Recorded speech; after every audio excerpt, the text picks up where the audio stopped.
Bonjour à vous qui me rejoignez au travers de ces moyens formidables que sont les nouvelles technologies. Enfin, elles sont plus si nouvelles que cela parce que c'est pas très récent, mais je suis heureux en tout cas de vous rencontrer en ce jour et j'aimerais partager avec vous un récit de l'Évangile qui concerne bien sûr Jésus parce que je ne peux pas ne pas vous parler de Jésus puisque c'est lui qui, dans ma vie et dans la vie de tous les croyants, fait la différence et qui voudrait faire la différence dans la vôtre aussi. Ce récit se trouve dans l'Évangile de Matthieu, chapitre 9, à partir du verset 9. En passant, Jésus vit un homme assis au bureau des taxes et qui s'appelait Matthieu. Il lui dit, suis-moi. Cet homme se leva et le suivit. Comme Jésus était à table dans la maison, beaucoup de collecteurs d'impôts et de pêcheurs vinrent se mettre à table avec lui et avec ses disciples.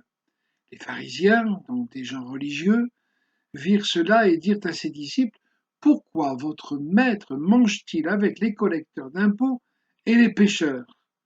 Mais Jésus, qui avait entendu, leur dit, ce ne sont pas les bien portants qui ont besoin de médecins, mais les malades. Quelle sagesse, quelle évidence, quelle logique. Allez apprendre ce que signifie je désire la bonté et non les sacrifices. En effet, je ne suis pas venu appeler des justes, mais des pécheurs. Quand Jésus rencontre Matthieu, ce collecteur d'impôts, au lieu des péages, eh bien, il lui dit suis-moi. Et j'aimerais que nous nous mettions, que vous veniez avec moi dans l'évangile pour suivre Jésus. J'allais dire suivez-moi, mais non, c'est Jésus qu'il faut suivre. Dans l'évangile, on voit la foule qui suit Jésus et on pourrait se demander pourquoi, quel bénéfice en tire-t-elle. Eh bien, voilà, allons ensemble suivre Jésus dans l'évangile pour le découvrir. D'abord, quand on suit Jésus, on rencontre des malades qui sont guéris. Cette femme à la perte de sang depuis 12 ans, qui souffrait de cette hémorragie et qui n'avait pas trouvé de secours, de remède auprès des médecins. Béni soit Dieu pour les médecins que nous pouvons avoir, mais il y a des moments où ça ne suffit pas et où le mal reste et s'attache à notre corps et nous entraîne parfois vers la mort. Et il y avait aussi des lépreux, ces gens qui étaient parias parce que les lépreux devaient s'éloigner de la ville et vivre à l'écart, en exclus, et puis tant et tant d'autres malades que Jésus a guéris. Le message de l'Évangile, la bonne nouvelle, donc, nous annonce que dans les meurtrissures de Jésus, celles qu'il a reçues, celles qu'il a subies, celles qui ont été son partage sur la croix, eh bien, dans ces meurtrissures, nous sommes guéris, nous avons la guérison. Vous allez me dire peut-être, mais alors pourquoi est-ce que moi je suis malade? Je n'ai pas réponse à toutes les questions. Mais ce que je peux vous inviter à faire, c'est à vous approcher de Jésus, à compter sur lui, à croire en lui et à venir le remercier de ce que sur la croix il a porté, non seulement vos péchés, nous en parlerons tout à l'heure, mais aussi vos maladies. Et vous pouvez faire l'expérience de la guérison, comme des dizaines de millions ont pu le faire ici-bas. En suivant Jésus dans l'Évangile, et puis maintenant aussi sur les chemins d'aujourd'hui, eh bien on trouve aussi des affligés qui sont consolés. Oui, le Seigneur est capable de consoler, comme cette pauvre femme qui avait déjà perdu son mari et qui menait en terre son fils unique. C'est terrible quand les malheurs s'ajoutent les uns aux autres et quand il semble que ce que l'on a nous est enlevé, que bientôt il ne va plus nous rester, comme l'expression le dit, que nos yeux pour pleurer. Et puis aussi les disciples après la résurrection, qui ne savent pas encore que Jésus est ressuscité et qui s'affligent parce que leur bien-aimé a été crucifié, parce qu'ils espéraient qu'il ferait telle et telle chose et puis ils ne l'ont pas vu se réaliser. La Bible nous apprend que Dieu est le Dieu de toute consolation. Et si vous êtes affligé, que ce soit par le deuil, que ce soit par une circonstance difficile, que ce soit par un drame personnel, familial ou autre, eh bien je vous invite là encore à venir chercher la consolation auprès du Seigneur Jésus. Quand on suit Jésus dans l'Évangile, et aujourd'hui encore, on rencontre des perdus qui sont sauvés. C'est le message de la croix et le plus important. Je vous en ai déjà un peu touché un mot depuis le début de notre partage, mais la Bible nous dit que nous avons tous péché, que nous avons tous transgressé la loi divine et qu'à cause de cela, sa loi nous condamne. Mais la Bible nous apprend aussi que Dieu désire nous faire grâce et cette condamnation que nous méritions, Jésus l'a prise pour lui, l'a prise sur lui et l'a subie à notre place en mourant sur la croix du calvaire. Donc approchez-vous de cette réalité, croyez dans ce message de la croix. Jésus est mort pour nos péchés et nous pouvons être lavés, notre conscience peut être lavée de tout mal, de tout péché par le sang qu'il a versé sur la croix. Bien sûr, c'est un langage spirituel, mais c'est vrai que son sang efface toute condamnation.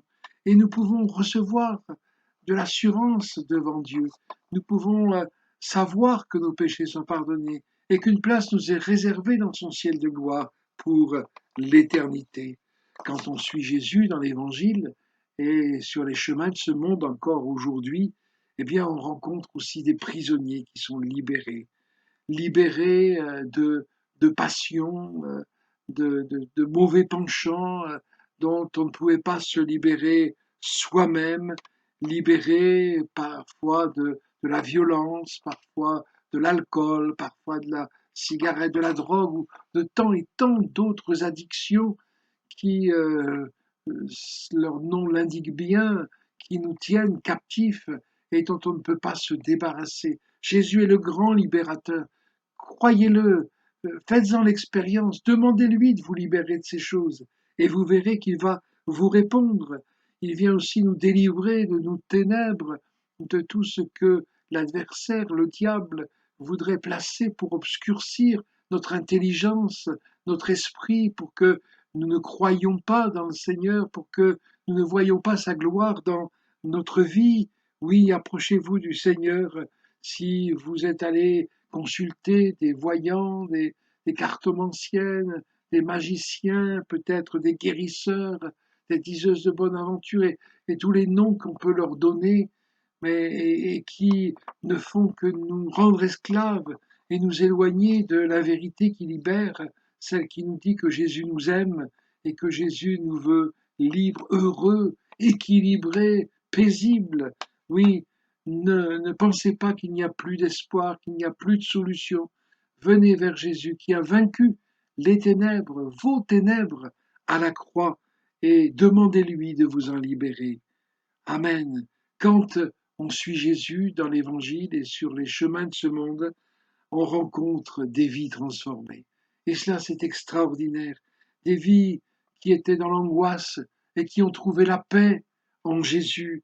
Des vies qui étaient remplies de tristesse, cette tristesse qui ne quittait pas les bien-aimés qui se sont approchés de Jésus. Et cette tristesse, il l'a changée en joie. Pas une joie, comment dire, éphémère, pas une joie factice, pas une joie qui dépend justement des circonstances, mais une joie qui vient du fait qu'on découvre qu'il est amour pour nous et que nous sommes précieux pour lui et qu'il veut le meilleur pour nos vies, des vies transformées dans le sens où les doutes qui peuvent encore nous tenir sont transformés en certitudes, pas des certitudes agressives, des certitudes orgueilleuses, mais des certitudes paisibles, tranquilles et simples qui nous font dire oui, je sais en qui j'ai cru. C'est l'apôtre Saint Paul qui le disait aussi. Des vies transformées dans le sens où elles étaient sans but, on ne savait pas où on allait, et où elles reçoivent, elles connaissent, elles découvrent leur but, la gloire de Dieu et le ciel de gloire auprès de lui pour toujours. Alors Jésus dit encore aujourd'hui, suis-moi. Matthieu était assis et il s'est levé. Peut-être que je peux vous dire aussi, lève-toi, suis Jésus. N'hésite pas, n'hésite plus. Laisse le Seigneur te conduire vers ses chemins et vers ces circonstances qui transforment pour que toi aussi tu puisses faire l'expérience d'une vie transformée, de problèmes résolus, de chemins qui étaient bouchés, qui s'ouvrent, et de tant et tant d'autres réalités. Amen. On va prier le Seigneur ensemble. Bénis Seigneur cet ami qui a partagé, qui a écouté, qui a regardé ce message.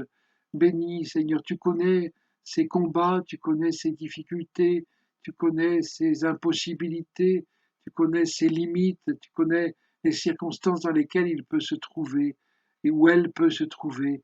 S'il te plaît, quelle que soit sa condition, quel que soit son âge, bénis, s'il te plaît, comme toi seul sais si bien le faire, et aide chacun à te suivre au nom de Jésus. Amen. Que Dieu vous bénisse, et j'espère à une prochaine fois.